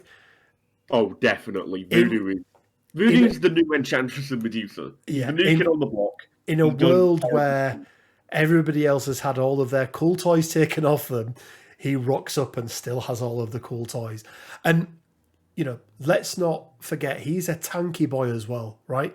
If Brother Daniel is on him, he's a difficult guy to take down in a game. And he can dish out the damage, and he's got the control play. He brings so much to any affiliation who's looking to add in a fourth threat, doesn't he? Yeah, definitely. Yeah. Hood, to round up the sort of convocation type, we didn't distinguish between the possessed and normal mode, just Hood as a general character. It's still the same character, you still pay. It is, yeah. He's got a nice tactics card that the Hood's gang I do quite like, especially in Criminal Syndicate. I think it works quite well.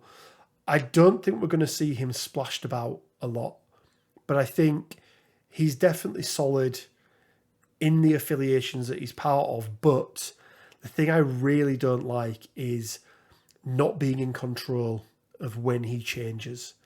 And I think it's very easy for your opponents to play around him, isn't it? Yeah, definitely. So do we think, in my head he's sort of a B minus, C plus? I'd probably put him in B. Like, he does solid work as affiliations. Mystic Rapid Fire is kind of cool. Yeah. He's got access to healing. Like, he's a character that if you're willing to put the work in, he will do like cool stuff for you. But he's not someone you're going to see all over the place. No. Okay, I'm okay with that. I'm okay with that. One character who I'm not okay with, because I really don't like her. Miss Really, Marvel. I hadn't noticed. So she's in Inhumans. She is not in Air Force, I believe. Oh no, she is in Air Force, but she's not in Web Warriors. Is that right? No, she's not in Air Force. She's in Avengers and Inhumans and that. Avengers and Inhumans, yeah. Are you ever taking her in Avengers? Is she ever making it into Sam Spam? Or if you're Beta League Gil, yes. Who did go 4-0. He did go 4-0. He's the best member of Team Richmond Gaming. For me, she's not a D, but she's definitely a C, in my opinion. Yeah, I think I would argue to put her into a B, just because I think you can do some kind of cool things with her and Web Warriors. Okay. When she's big, she can re-roll 3 dice on her 5-dice strike. Having her in Web Warriors and being able to re-roll skulls alongside that feels pretty cool. She's also got some nice turn 1 plays with Miles, hasn't she? With the tactics card she brings. Potential. Sure she does. I don't know how those work. I haven't looked at it. I have, yeah. So B, C plus, B minus? B minus. I'm happy with the B minus. Okay then. On to the other side of it. Now, I'm gonna make my statement and then say the reasons why, and then you'll either agree or disagree. Hulk has just had a massive rework. He now feels like Hulk. Most characters in the game, 1-on-1 against the Hulk, are going to lose. Most characters 2-on-1 against the Hulk are going to lose. One of the only characters who can stand toe-to-toe with the Hulk is the Hulkbuster. So not only thematically does it make perfect sense, but in the game, he's one of the few characters who can stand up against this new S-tier 6-threat powerhouse. I think Hulkbuster goes into S-tier. Not only does he stand up against Hulk, he's the leader of the Avengers. He can also be splashed in so many places. Retort. Okay, my retort is he should be A+, because, yes, you Okay. can splash him in a bunch of places, but you're probably going to splash Hulk instead. Oh, okay. Because whilst Hulkbuster is really good against Hulk, Hulk is generally better against Better the against rest other of the game characters. than Hulkbuster is. But he does bring a leadership as well. Does, but it's the worst of the three they It's have. it's the worst of the three, yes, but it's not the point. I mean, He also brings Helios, which he does, which is cool, I guess. it's a nice showpiece, and it can be effective as well, right? In the right affiliation, you can generate a lot of power, and you can one shot a Hulk or a Dormammu or somebody like that. I'm okay with making him A+ because of the reason that you said. Yeah. So I'm fine with that. I am fine with that. We're definitely going to see him splashed. Now, are we going to see him splashed because he's a really, really good character, or because he's really, really cool? And I'm okay with it being a bit of both, because I think it is a bit of both there, isn't it? I mean, I'll go out and say it. He's my favourite looking model in the game. Oh, this is the other thing we need to do, Quinn, is we're going to pick our maybe 10, 15, or maybe even do them all, rank them on the models. Sculpts, but yeah. He's up there, right? He's up there with Gambit in terms of models. So yeah, let's get on to the X-Men or the X-Wave. Start with Colossus. We put Captain America, or I put Captain America in B tier previously, and the thing that was holding Cap up was his leadership ability. Yeah. Colossus doesn't have that. He's C, right? I would happily agree that he is a C-tier. Because he's not D, right? He's still going to see play in affiliation in niche circumstances. He does cool things with fastball special. Yep. Bodyguard's always nice, but his kit is basically old Cap, but without a leadership. He's not exactly potent. He's not a character you worry about a great deal on the board. No, not at all. Not at all. So his counterpart in the box, and I believe his sister as well, Magic, 3 threat, bit of a mystic bruiser, isn't she? Ilyano stabs shit real good. And again, character-wise, beautiful model. Absolutely beautiful model. Because she's a 3 threat, the potential to splash her is significantly easier. She's got a tactics card that you can bring if you like it or you don't, right? She's got a much better version of Bump in that you choose how far you want to move. And with each movement, I believe you're getting a high return on investment because, a 2 is over double the size of a range 1, isn't it? And a range 3 is way over triple than a size, than a range 1. Well, a 3 is 6 times bigger than a range 2. Yeah.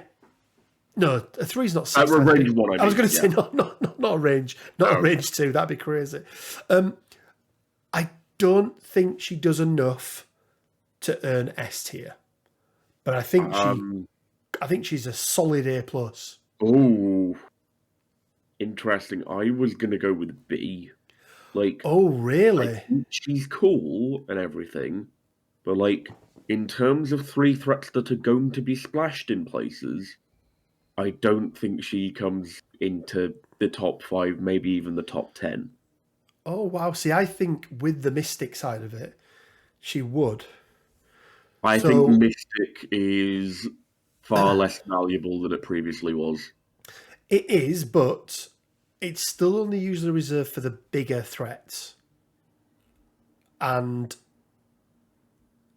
yes, more people have access to it. There's a lot of defense against it now as well. But if you're coming up against a Sam Spam or something like that, where there aren't any Mystic attackers or big Mystic defenders, I think she does a really good job. So you're saying B? Yeah, B plus, but I think that's the category she goes into. Okay, I'm okay with the B plus. I'm okay with the B plus. Let's do Rogue next. We're going to Oh, skip one. interesting. We don't yet know her final affiliations. I'm hoping. Yeah, she might not be an X-Men. I'm hoping she's in Brotherhood. I think she's going to be in Brotherhood because of Magneto's inclusion on Pardon Me, Sugar. Yeah, yeah. I really hope she's going to be in Brotherhood, and because I want a good four threat. We don't have a good four threat in Brotherhood, because Sabretooth Sabretooth is crying in the corner right isn't now. very good. So I'm going to make the assumption that she's in Brotherhood, which gives her another affiliation. So she's in X-Men and Brotherhood. She could potentially be in A-Force as well, but they tend to steer away from mutants, I believe, don't they? No, Domino's in there. Oh, of course, Domino is in there as well. Yeah, yeah. Domino, Storm, A-Force will take anyone. So I think, unless you're a murdering green witch like Enchantress, Apparently so, yeah. so- That's where they draw the line. I think solid character in any of her given affiliations, so that puts her at a B automatically. Is she going to get splashed enough as a four threat? Is she good enough to see the splash which is needed to get her into an A?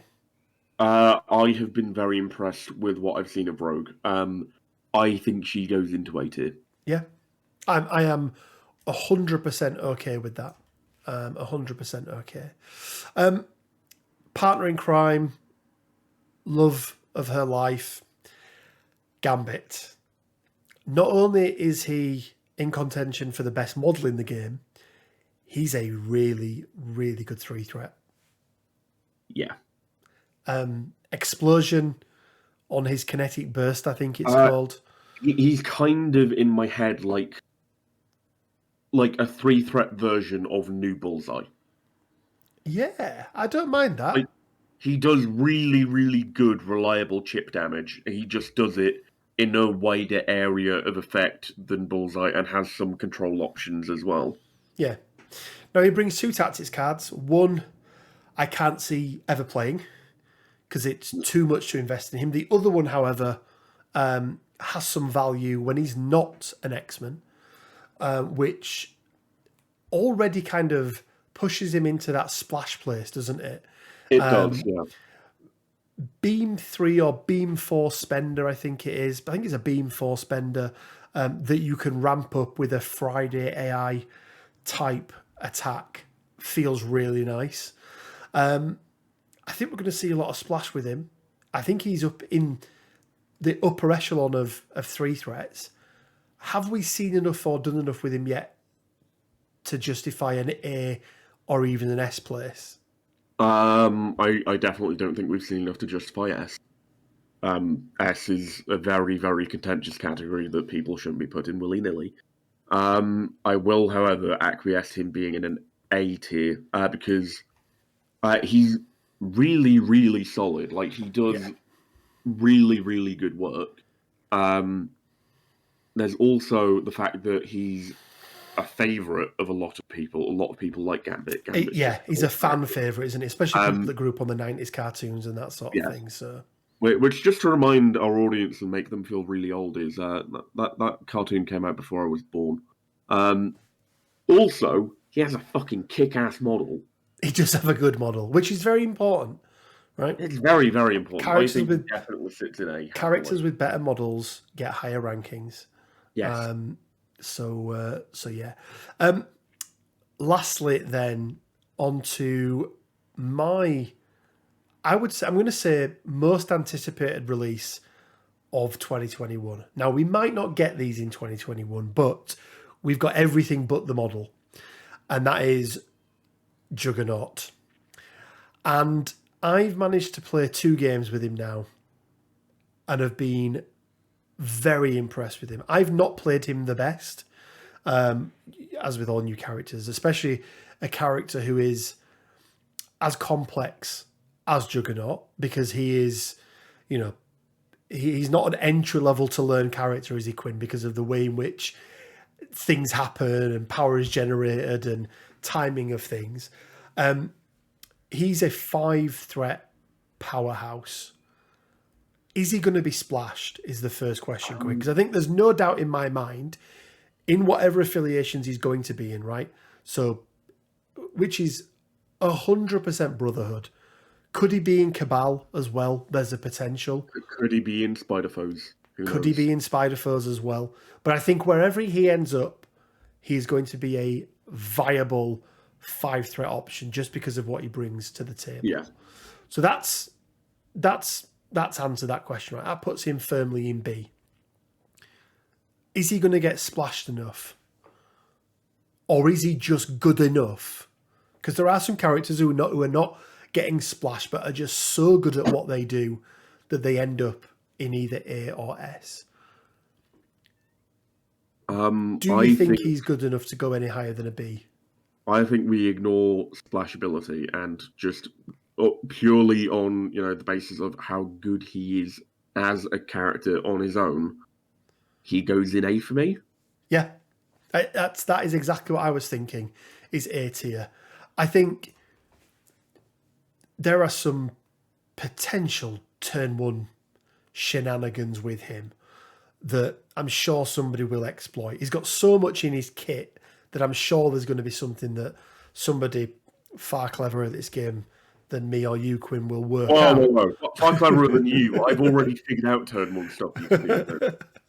Well, we've already done some stuff, haven't we, in the games that you taught me through the first game we played and that I then did in the second game. I don't think he's got enough yet or enough play to see us put him in S. I think you need a bit more play time with the character. Yeah. But definitely, a solid A with the potential in the next 3 to 6 months to go up to an S tier if play dictates, I suppose. So, Quinn, there we are. That is I suppose it's a bit of a mixed list there, isn't it, of characters new that we haven't done before, but then also other characters that needed a bit of a revamp, shall we say, based on the changes and other things around them as well. So I'm pretty happy with that list. It's a solid list. It's the only characters that we're seeing down in D tier are gem bearers with a particular gem or Winter Soldier. Are there any other characters, Quinn, that you think would be in D at the moment? I can't think of any off the top of my head. Wong's still pretty bad. Yeah. It's healthy to see new people at the top of the meta as well, because I think yes, Scarlet Witch for me would still be up there, Quinn, at S tier.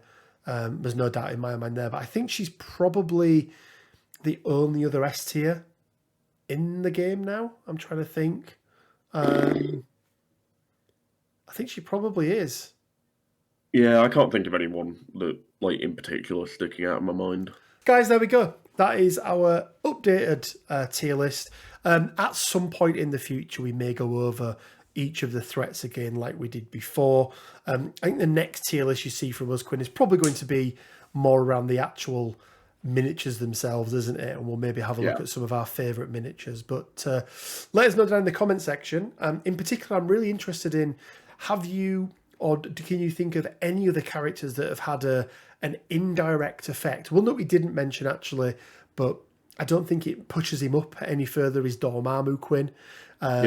He's obviously a big benefactor of the new restrictions and those sorts of things. But let us know down in the comment section. Guys, we've got the Discord up and running as well.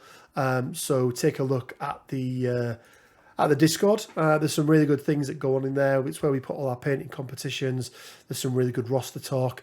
And, you get to give some verbal abuse to Quinn while you're at it as well. I mean, you'll get verbal abuse right back. Absolutely, yeah. Guys, as always, it leaves me just enough time to say stay well, keep safe, and until next time, bye for now. See you.